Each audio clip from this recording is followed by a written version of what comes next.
mereka yang punya logika. Bagi yang tidak punya logika, skip aja.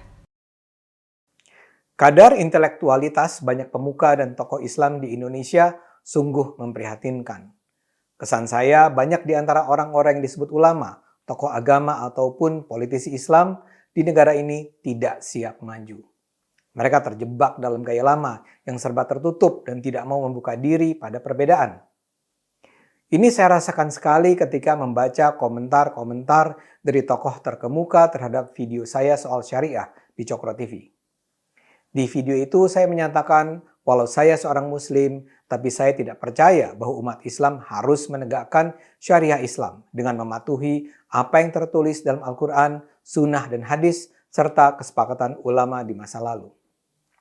Saya katakan, saya tidak percaya ada hukum dan aturan Tuhan yang berlaku dengan cara yang sama di sepanjang waktu. Memaksakan aturan-aturan yang turun 14 abad yang lalu di tanah Arab untuk diberlakukan di Indonesia pada abad 21 adalah tidak masuk akal. Konteks Arab abad ke-7 jauh berbeda dari kondisi Indonesia saat ini. Aturan-aturan dalam Al-Quran banyak sekali yang harus disesuaikan dengan kondisi kita saat ini. Dan saya pun mengingatkan bahwa sejak awal kemerdekaan Indonesia, para founding fathers Indonesia sudah menolak kewajiban penegakan syariah untuk umat Islam di Indonesia. Para pemimpin Indonesia saat itu bersepakat bulat untuk menghilangkan adanya kewajiban penegakan syariah bagi umat Islam dari naskah konstitusi Indonesia. Karena itulah saya katakan, walau saya muslim, saya tidak percaya bahwa ayat-ayat tentang ketentuan hukum dan aturan yang termuat dalam Al-Quran, sunnah, serta kesepakatan ulama harus diterapkan saat ini. Video saya itu langsung diserang. Bahwa gagasan saya dikritik tentu bukan persoalan luar biasa. Saya sendiri tidak pernah menganggap pendapat saya yang paling benar. Jadi kalau mau disanggah, ya sanggah saja. Tapi yang mengejutkan saya adalah betapa para pemuka Islam yang seharusnya menjadi panutan pun menyerang dengan penuh kemarahan, namun tanpa logika. Bukannya membantah dengan argumen, mereka malah kalap mata dan meracau. Contoh terbaik adalah orang bernama Samsi Ali. Dia ini selama ini digadang-gadang sebagai seorang imam di Masjid New York. Jadi ya mestinya pintar dan beradab. Apalagi dia kan sudah berpuluh tahun tinggal di New York. Sebuah kota besar di mana tradisi diskusi dan beradu pendapat berakar kuat. Tapi tweet berisi komentar dia terhadap saya sungguh menyedihkan. Dia menghardik saya dengan mengatakan, gunakan otak kalau bicara. Dia bilang, kalau saya menolak syariat, maka saya mengingkari Islam. Dia kemudian menyatakan bahwa syahadat, sholat, puasa, haji, tidak makan makanan haram, tidak berzina, itu semua syariah. Dia lantas berdalih bahwa dicoretnya kalimat kewajiban menjalankan syariat Islam bagi pemeluk-pemeluknya dari pendahuluan Undang-Undang Dasar 45 karena Pancasila adalah milik semua warga negara baik muslim maupun non-Islam. Tapi ketika sudah bicara Islam, kata Syamsi, itu hanya untuk orang Islam. Di sini syariah menjadi keharusan. Karena semua yang dilakukan dalam agama adalah syariah. Saya duga sih Syamsi sebenarnya tidak mendengarkan atau menonton serius isi video saya. Dia terlampau cepat naik darah dengan proposisi saya. Dia marah, kalut, dan kekalapan dia itu dia wujudkan dalam kalimat kasar, gunakan otak. Sebenarnya saya menjelaskan cukup panjang argumen saya.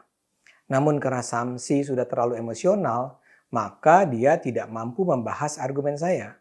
Yang keluar justru bukan hasil dari kerja otak dia.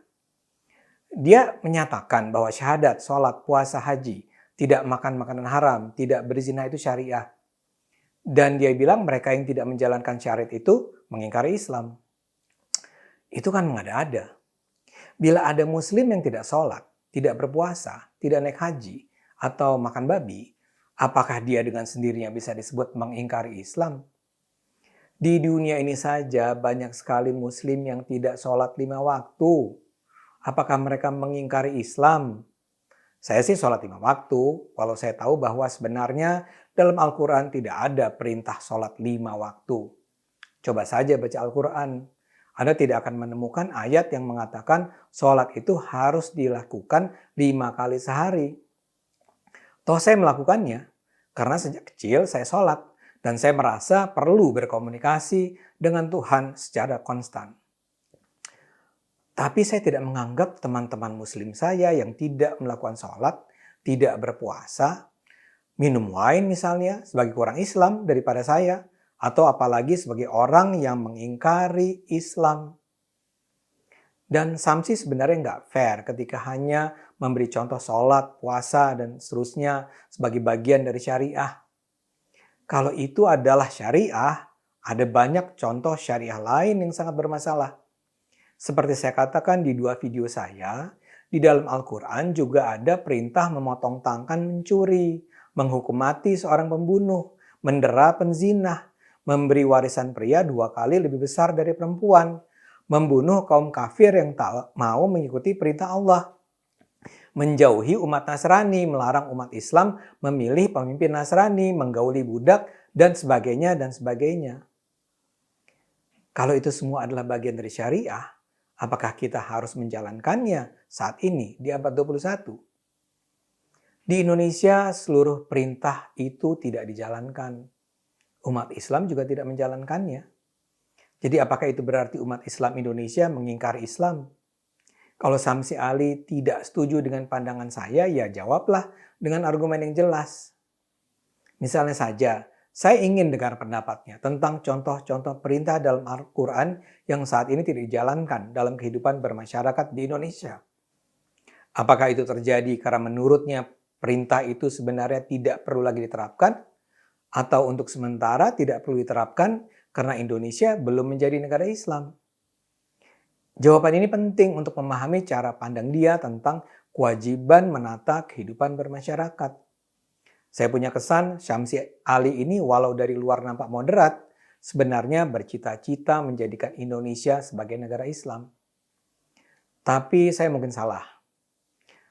Dan karena itulah bantahan Samsi terhadap argumen saya perlu diberikan dengan cara yang lebih mendalam dan bertanggung jawab. Nah, kalau Samsi Ali saja sudah sedemikian dangkal, apalagi sejumlah komentator lain. Felix Xiao, mualaf yang jadi aktivis HTI, melalui Twitternya menulis, kalau ada orang ngaku Islam tapi nggak mau syariat, mungkin dia cuma ngaku laki-laki, tapi nggak mau bersikap kayak laki-laki. Walau dia tidak menyebut nama saya, tapi jelas tweet itu ditujukan pada saya. Tapi buat saya sih persoalannya adalah, apa sih hubungan antara menjalankan syariat dengan kelaki-lakian seseorang?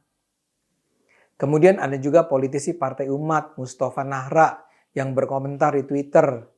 Dia bilang dengan mengatakan tidak percaya pada penegakan syariat, Ade Armando sudah termasuk golongan yang murtad.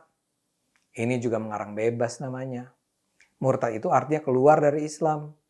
Ya masa sih karena saya tidak mau menjalankan syariat, saya masuk dalam golongan murtad?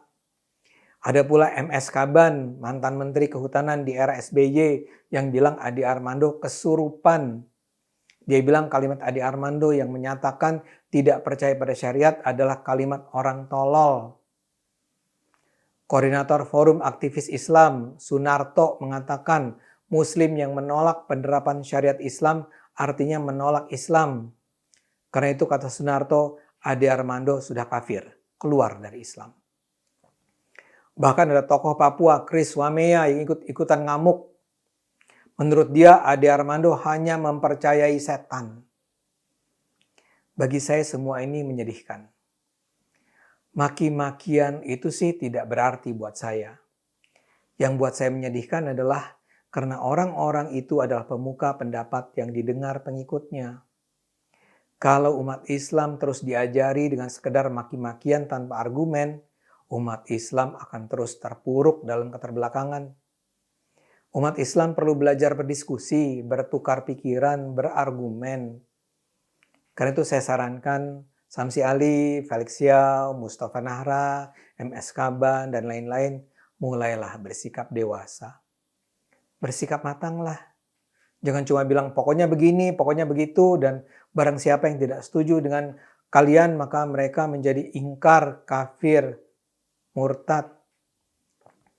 Salam sehat buat semua. Ayo kita gunakan akal sehat, karena hanya dengan akal sehat, umat manusia akan selamat. Sudah lama kita belajar dari rumah, tidak bertemu teman-teman semua.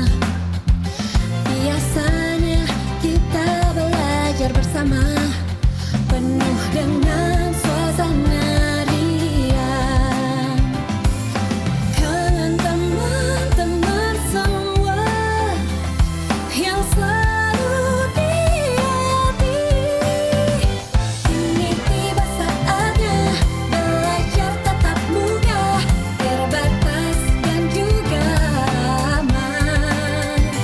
Atas izin orang tua kita bertemu lagi, ingatlah hari ini. Etika baku bersih, cek suhu jangan lupa, cuci tangan dahulu, jaga jarak selalu, pakai maskermu. Kombinasi pembelajaran berkualitas yang aman juga nyaman bikin orang tua makin tenang.